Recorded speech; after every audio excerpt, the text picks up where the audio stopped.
कहते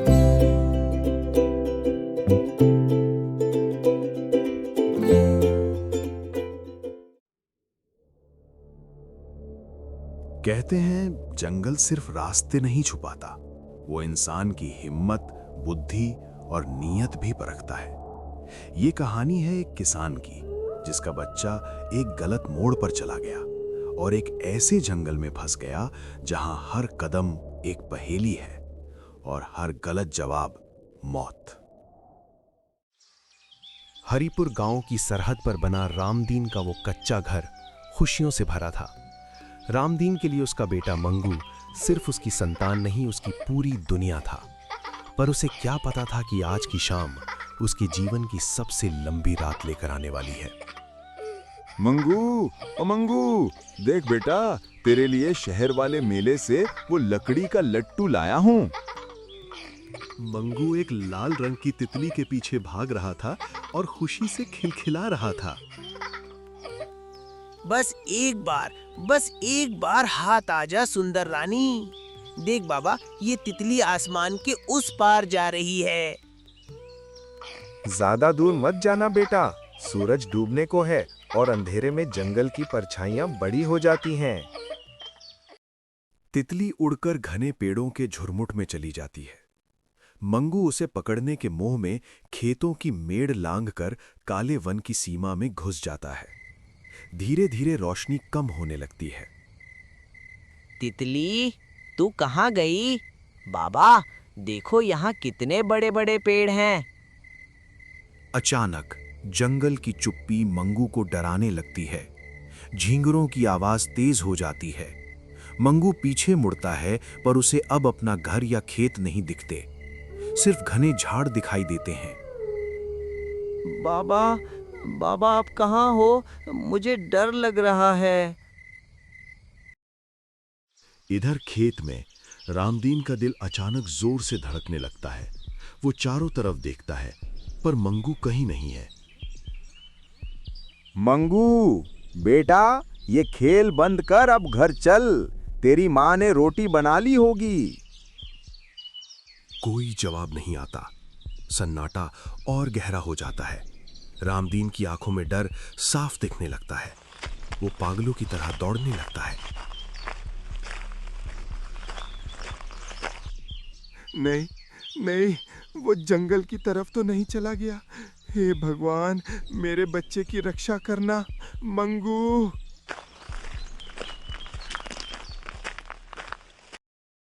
सूरज पूरी तरह डूब चुका था। आसमान का लाल रंग अब स्याह कालेपन में बदल रहा था। रामदीन के हाथ में केवल एक पुरानी लालटेन और दिल में अपने बच्चे को खोने का असीम दर्द। वो उस अंधेरी गुफा जैसे जंगल की ओर कदम बढ़ाता है जहां से आज तक कोई लौटकर नहीं आया था। शाम ढलने के बाद भी मंगू वहीं जंगल के सीने में उस घने अंधेरे के बीच बिल्कुल अकेला और लाचार खड़ा था। अचानक मंगू को दूर एक छोटी सी झोपड़ी दिखाई दी। अजीब बात थी कि उस घने डरावने जंगल के बीच उस झोपड़ी से चमेली के फूलों की मीठी खुशबू आ रही थी और खिड़की से सुनहरी रोशनी छनकर बाहर गिर रही थी। थका हुआ और डरा हुआ मंगू उस खुशबू और रोशनी की तरफ खिंचा चला गया, जैसे कोई प्यासा पानी की ओर जाता है। कोई है यहाँ? बाबा, क्या आप अंदर हो? जैसे ही मंगू बोलता है, अचानक झोपड़ी के दरवाजा से सैकड़ों चमगादड़ों का झुंड तीखी चीखें मारते हुए बाहर निकलता है। अंदर से एक बहुत ही मीठी और सुरीली आवाज आती है, जैसे उसकी माँ उसे लोरी सुना रही हो। डर मत मेरे लाल, यहाँ आजा। देख, बाहर कितनी ठंड है। मैं तुझे तेरी माँ के पास पहुँचा दूंगी। मंगू सम्मोहित होकर झोपड़ी के अंदर कदम रखता है। सुनहरी रोशनी के बीच उसने देखा कि कोने में एक बूढ़ी औरत चुपचाप खड़ी है और वो मंगू को देखकर बस मुस्कुरा रही है। दादी, आप कौन हो? क्या आपने मेरे बाबा को देखा है? आजा बेटा, मैं तुझे तेरे घर पहुंचा दूंगी। जैसे ही मंगू भरोसे के साथ उसके करीब गया, वो बूढ़ी औरत अचानक किसी काले धुएं की तरह फैलने लगी। उसकी मुस्कुराहट एक खौफनाक हंसी में बदल गई और देखते ही देखते वो एक विशाल डायन बन गई। वो काली छाया थी। पापा, बचाओ, बचाओ मुझे इस डायन से। पापा। तेरी पापा अब यहाँ नहीं आएगी मंगू। अब तू मेरा खिलौना है। चिल्ला, जितना चिल्लाना है चिल्ला। तेरी चीखें ही तो इस जंगल का संगीत है। अब तेरा बाप अगर यहाँ आया भी तो ये जंगल उसे जिंदा नहीं छोड़ेगा। उसकी हड्डियां इसी झोपड़ी की दीवारें बनेंगी। झोपड़ी का दरवाजा एक भयानक धमाके के साथ बंद हो गया। बाहर फिर वही गहरा सन्नाटा छा गया। मंगू की आवाज उस घने जंगल में कहीं गुम हो गई थी। अब बाहर बचा था तो बस वो खौफनाक अंधेरा जो रामदीन का इंतजार कर रहा था। रात का सन्नाटा और गहरा होता जा रहा था। जंगल के पेड़ों के साए मानो रामदीन को चारों तरफ से घेर रहे थे। अपनी लालटेन की टिमटिमाती रोशनी में वो सिर्फ एक ही नाम पुकार रहा था, मंगू। लेकिन जंगल की हवा उसकी आवाज को निगल रही थी। अचानक झाड़ियों के पीछे से एक धुंधली सी रोशनी उभरी। वहां एक पुराने और विशाल बरगद के नीचे सफेद दाढ़ी और माथे पर भभूत लगाए एक साधु महाराज विराजमान थे। उनके चारों ओर जैसे डर का नामो निशान न था। रामदीन हाफता हुआ उस साधु के पास पहुंचकर बोला, महाराज, दया करिए, मेरी मदद कीजिए। मेरा बेटा मुन्नू शाम से घर नहीं लौटा। मैं पूरा जंगल छान मार रहा हूं, पर उसका कहीं पता नहीं। क्या आपने उसे यहाँ कहीं देखा है? संभल जा रामदीन, तू जिस राह पर है वो कोई साधारण रास्ता नहीं। ये एक मायावी जंगल है। यहाँ कदम कदम पर धोखा है। काली छाया ने तेरे बेटे को अपनी कैद में रखा है, पर उस तक पहुंचना इतना आसान नहीं। महात्मा, आप जो कहेंगे मैं वो करूंगा। आप मेरी जान मांग लें तो मैं वो भी दे दूं। बस मेरे मुन्नू को उस आफत से बाहर निकाल लीजिए।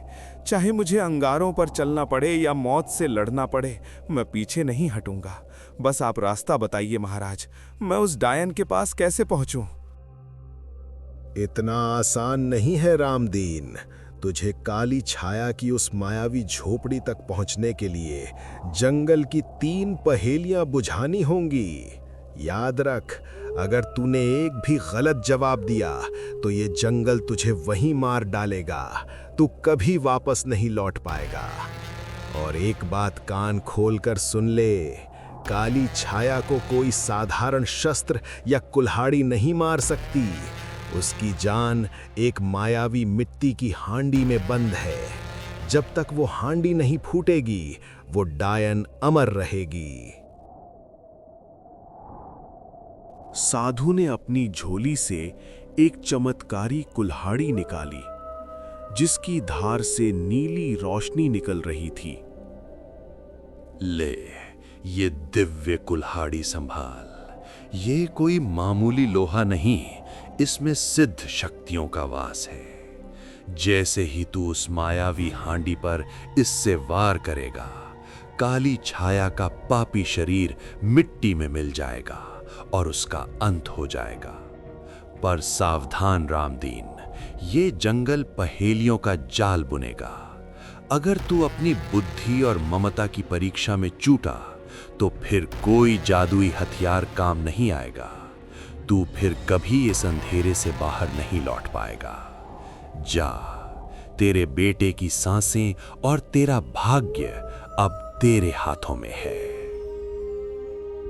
साधु का आशीर्वाद लेकर रामदीन ने कुल्हाड़ी कसी और घने अंधेरे की ओर बढ़ चला। अब उसके सामने सिर्फ काली रात नहीं, बल्कि मौत की वो 3 पहेलियां थीं, जिनके पार उसका बेटा मंगू उसकी राह देख रहा था। परीक्षा शुरू हो चुकी थी। जादुई कुल्हाड़ी लेकर रामदीन जैसे ही घने जंगल के एक रास्ते पर पहुंचा, उसने देखा कि एक विशालकाय पत्थर ने रास्ता पूरी तरह से बंद कर दिया है।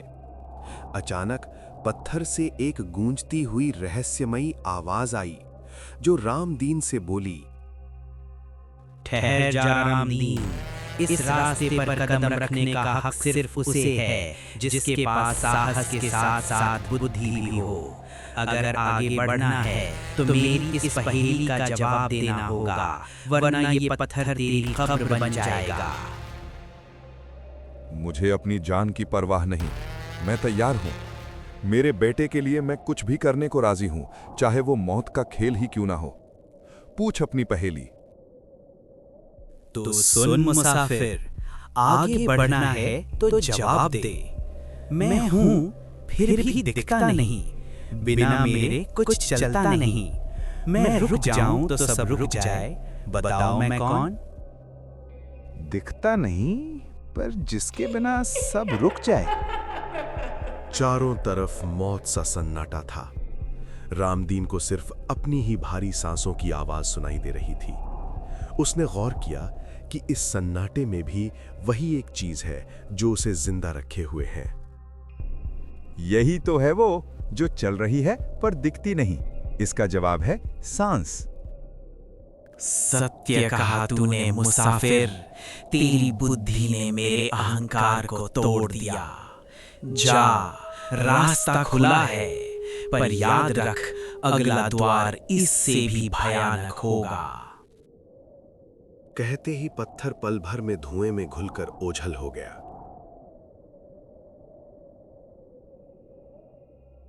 सब माया है, सब उस डायन का फैलाया हुआ भ्रम है। मुझे संभल कर चलना होगा। रास्ता अब बिल्कुल साफ था।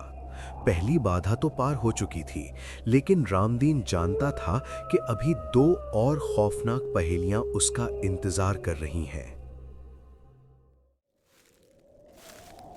जैसे ही रामदीन आगे बढ़ा, उसकी लालटेन की रोशनी एक पुराने बरगद के पेड़ के नीचे पड़ी। वहां पत्थरों के सिंहासन पर एक पुराना इंसानी कंकाल बैठा था।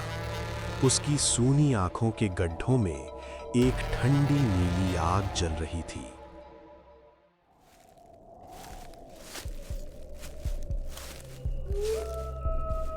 मुसाफिर, देख मुझे, मैं भी कभी तेरी तरह एक ऊंचा सपना लेकर यहाँ आया था, पर मेरी अंतहीन चाहत ने मुझे यहीं का पत्थर बना दिया। अगर तू आगे बढ़ना चाहता है तो बता, वो कौन सी भूख है जिसे तू जितना मिटाएगा वो उतनी ही बढ़ती जाएगी। आपकी ये हालत देखकर मेरा दिल दहल गया है, पर मुझे मंगू के लिए रुकना नहीं है। जिस भूख ने आपकी ये दशा की उसे मैं पहचानता हूँ, वो है लालच। सही बोला मुसाफिर, बिल्कुल सही। तूने उस चीज को पहचान लिया जिसने मेरा मांस तक खा लिया। जा, रास्ता खुला है, पर आगे मौत तेरा इंतजार कर रही है।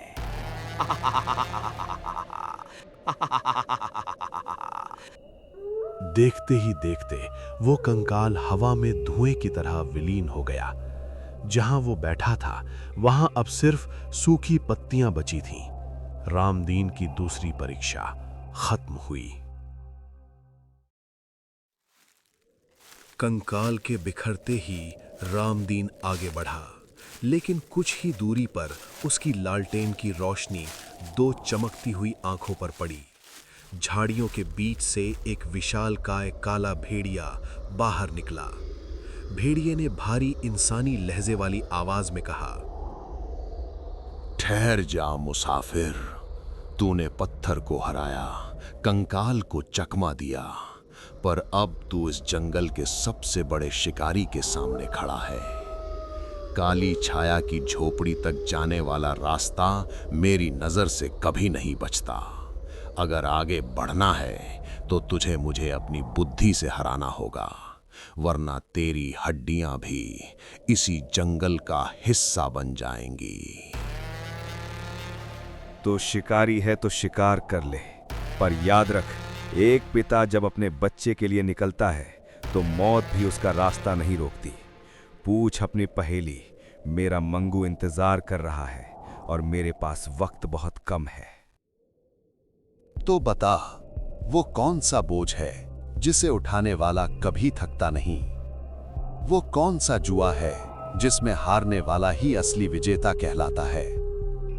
और वो कौन सा अंधकार है जिसके भीतर जाने से पूरी दुनिया रोशन हो जाती है? रामदीन समझ गया कि भेड़िया यहां किसी वस्तु की बात नहीं कर रहा, ये उसके अपने वजूद की परीक्षा है। वो बोझ एक पिता की गोद में उसका बच्चा है जिसे उठाते हुए उसे कभी थकान नहीं होती। वो जुआ मुन्नू के लिए मेरी अपनी जान की बाजी है, जिसे हार कर भी अगर मैं उसे बचा लूं तो मैं जीत जाऊंगा। और वो अंधकार काली छाया का ये खौफनाक जंगल है जिसके सीने को चीरकर जब मैं अपने बच्चे को बाहर लाऊंगा तो मेरी पूरी दुनिया फिर से रोशन हो जाएगी।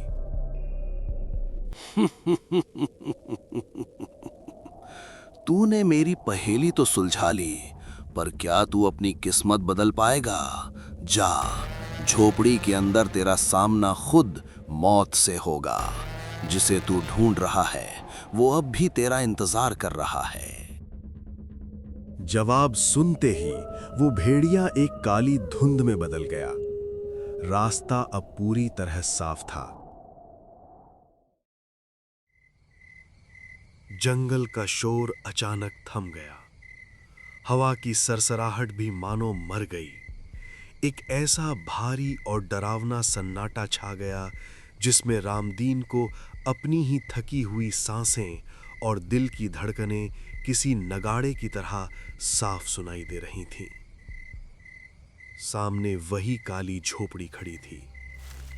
रामदीन आगे बढ़ा और झोपड़ी के जर्जर दरवाजे पर एक जोरदार लात मारी।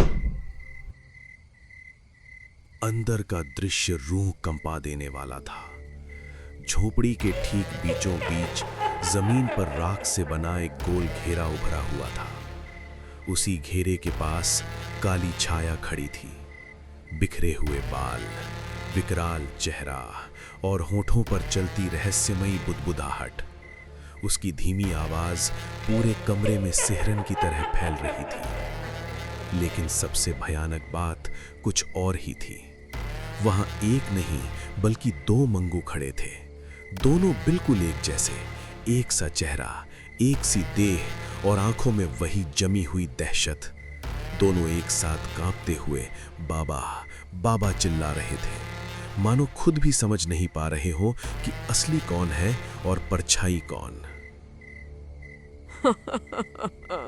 आ तो गया तू, पर पहचान अपने खून को।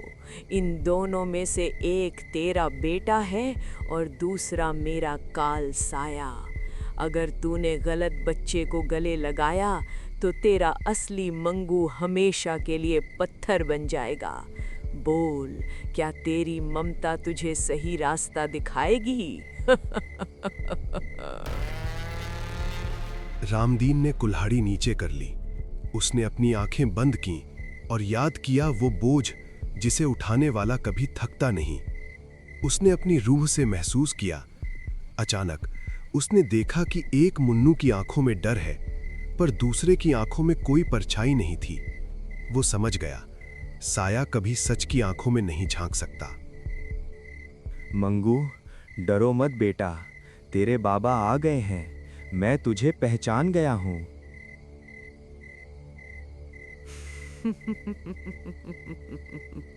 पहचान तो लिया, पर अब तू इसे बचाएगा कैसे? जैसे ही तू इसकी तरफ बढ़ेगा, मेरा काल साया इसे निगल जाएगा।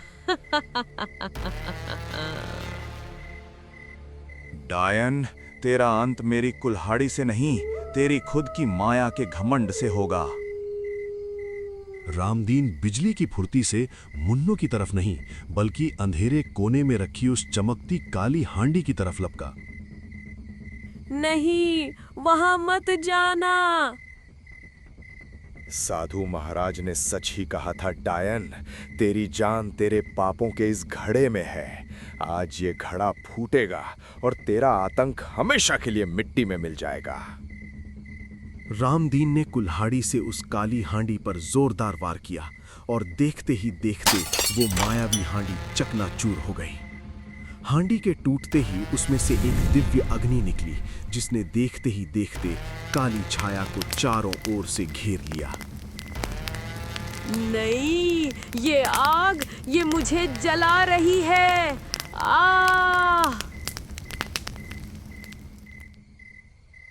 उस अग्नि में देखते ही देखते काली छाया का भयानक शरीर पूरी तरह झुलस गया और उसकी हर एक मायावी शक्ति समाप्त हो गई। सदियों से फैला उसका खौफ अब हमेशा के लिए खत्म हो चुका था। रामदीन तुरंत दौड़कर मंगू के पास पहुंचा और उसे अपने सीने से लगा लिया।